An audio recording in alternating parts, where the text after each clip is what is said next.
हैं 2017 के पहले जब भारतीय जनता पार्टी ने अम्बेडकर नगर जनपद के लिए कुछ भी नहीं किया था या किसी जगह के लिए कुछ भी नहीं किया था, तब जिले में भाजपा को 5 में से 2 सीटें मिली थी। और इसके बाद भाजपा ने राष्ट्रीय राजमार्ग बनवाया और सारी चीज़ों का निर्माण कराया, तमाम चीज़ें हुई। और फिर जब चुनाव आया तो भाजपा को 5 में 0 मिला। इसकी वजह केवल अधिकारी और कर्मचारी हैं। तमाम केंद्र और प्रदेश सरकार द्वारा पोर्टल लॉन्च किए गए हैं, जनता अपनी समस्याएं उस पर लोड करती है, लेकिन उसका निस्तारण 50% से ज़्यादा फर्जी होता है और बार बार पीड़ित शिकायत करने को मजबूर होता है। उसका धन व्यय होता है, समय व्यय होता है, समस्या का निराकरण नहीं हो पाता है। इसके लिए क्या कदम उठाए जाएंगे? निश्चित ही पूरे देश में और प्रदेश में जब से जनमानस ने भारतीय जनता पार्टी की विचारधारा को अंकित किया है, तब से आप देख सकते हैं कि क्षेत्र में और प्रदेश और देश कैसे सुरक्षित हाथों में है। आज के दिन में माननीय मोदी जी को दोबारा प्रधानमंत्री बनाकर 2024 में दोबारा प्रधानमंत्री बनाने के लिए सभी लोग उत्सुक हैं। माननीय योगी जी को जो उत्तर प्रदेश के मुखिया हैं, उनके संरक्षण में पूरा उत्तर प्रदेश जो है उन्नत प्रदेश बढ़ रहा है। कुछ समस्याएं हैं। देखिए, पूर्व की सरकारों द्वारा जो गड्ढे बनाए गए थे, उस गड्ढे को पाटने के लिए समय चाहिए। उस समय और तय समय में हम लोग काम कर रहे हैं। एक वर्ड दिया था डॉक्टर APJ अब्दुल कलाम साहब ने कि पूरा providing urban facilities to the rural areas, जो शहरों में सुविधाएं हैं वो गांव तक कैसे पहुंचे। शहरों में पक्के मकान थे तो गांव में पहुंचाया माननीय मोदी जी ने। शहरों में पानी की टंकियां थी तो गांव में पानी की टंकियां लगवाया। शहरों में गैस सिलेंडर शौचालय थे तो गांव तक भी पहुंचाने का काम किया।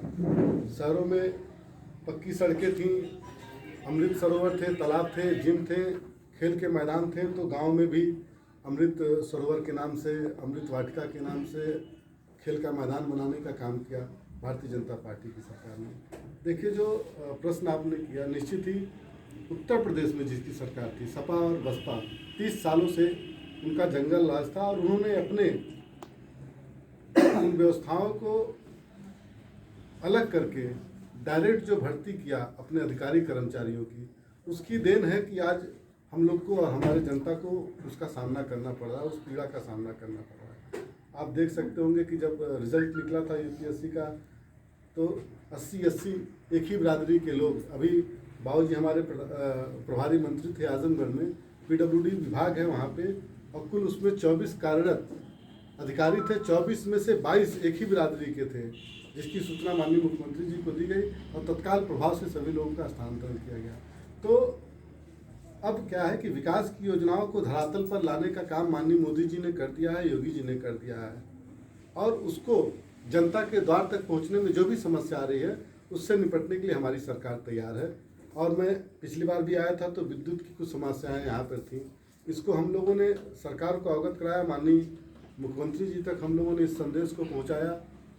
तो अभी माननीय मुख्यमंत्री जी ने 2-3 दिन पहले एक व्यवस्था दी है OTS की, वन टाइम सेटलमेंट की, लेकिन उसमें भी कुछ अभी बाधाएं दिख रही हैं कि वन टाइम सेटलमेंट तो अधिकारी को ही करना है, वो कितना चार्ज लगाता है, कितना उनके ऊपर दंड लगाता है, ये तो उसके हाथों में है। तो इस व्यवस्था को भी परिवर्तन करने का काम अभी हम लोग सरकार के द्वारा कराने का हम लोग काम करेंगे। सांसद जी, आगामी 2024 के लोकसभा चुनाव में आप संत कबीर नगर से चुनाव लड़ेंगे या किसी अन्य सीट से?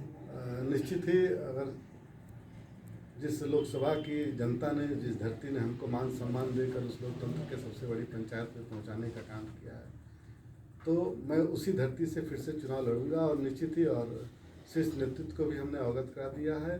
अगर कुछ ऐसा आभास भी होता है तो मैं लड़ के उनसे कि मैं यहीं रहूँगा, इन्हीं जनता के बीच में रहकर सेवा करने का काम करूँगा। साथ पार्टी सिंबल से लड़ेंगे कि बीजेपी के? जो मेरा यथावत जो सिंबल है भारतीय जनता पार्टी का, मैं उससे लड़ूंगा।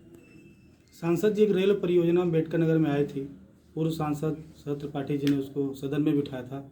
वो योजना कहाँ तक पहुँची अभी तक? अभी देखिए सभी जो योजनाएं थी वो सरकार की योजनाएं हैं और निश्चित उस पर आने वाले समय में काम होगा। आज आप देख सकते होंगे कि हमारा जो क्षेत्र है संत कबीर नगर लोकसभा और जिस विधानसभा में हम बैठे हैं आलापुर में पूर्वांचल एक्सप्रेस वे बन रहा है। अभी एक प्रस्तावित है न्योरी से सीधे जो मेहदावल जाता है, एक बाईपास का है, उसका फर्स्ट फेज का स्वीकृति मिल गई है जो हमें बघौली से मैनसिर तक की, और सेकंड फेज में है जो मैनसिर से सीधे न्योरी है और बघौली से सीधे मेहदावल है। तो ये एक बहुत बड़ा काम हमारे द्वारा होने जा रहा है। आप देख सकते होंगे कि जो कमरिया घाट का पुल था वो बसपा सरकार में स्वीकृत हुआ था, लेकिन कई सरकारें बदल गई लेकिन उसका निर्माण नहीं हो पाया था। लेकिन उसका शिलान्यास माननीय मुख्यमंत्री जी के द्वारा हम लोगों की उपस्थिति में हुआ, जिससे जो कनेक्टिविटी है अंबेडकर नगर की, जौनपुर की, सीधे प्रयागराज की, ये बढ़ गई है। तो धरातल पे काम होता हुआ दिख रहा है और जनमानस माननीय मोदी जी और योगी जी के नेतृत्व में अपने आप को सुरक्षित और संरक्षित महसूस कर रही है। और आज आप देख सकते हो कि जो भी पुराने मुद्दे थे, चाहे वो कश्मीर का 370 धारा का मुद्दा हो, उसको समाप्त करने का काम किया। लोग कहते थे कि ये दंगा हो जाएगा, ये हो जाएगा, कत्लेआम हो जाएगा, लेकिन कुछ नहीं। राम मंदिर जिसकी आस्था हम लोग के साथ जुड़ी हुई थी, जो हमारे आराध्य देव थे भगवान श्री रामचंद्र जी का जो मंदिर बरसों से तिरपाल के अंदर था, उसका निर्माण आप लोग देख रहे होंगे कि बहुत तेजी के साथ हो रहा है और वो जनता के लिए समर्पित है। ऐसे ऐसे बहुत से काशी विश्वनाथ जी का आप देख सकते होंगे मंदिर, जो गलियों से, सकरी गलियों से होकर गुजरना पड़ता होगा। तो जो हमारी आस्था के केंद्र थे, जब वो सुरक्षित और संरक्षित नहीं थे तो हम लोग कहाँ हो पाएंगे। तो आज पूरे इस भारत देश में सभी जाति के लोग, सभी वर्ग के लोग अपने आप को सुरक्षित और संरक्षित महसूस कर रहे होंगे। आज आप उत्तर प्रदेश में देख सकते होंगे कि जो पूर्व सरकारों में अराजकता थी वो समाप्त हो गई है। तहसीलों पे जो उनका कब्जा था वो समाप्त हो गया, जो जिलों पे उनका कब्जा था एक विशेष वर्ग के लोगों का वो समाप्त हो गया। ये सिर्फ और सिर्फ माननीय योगी और मोदी जी के दिन है।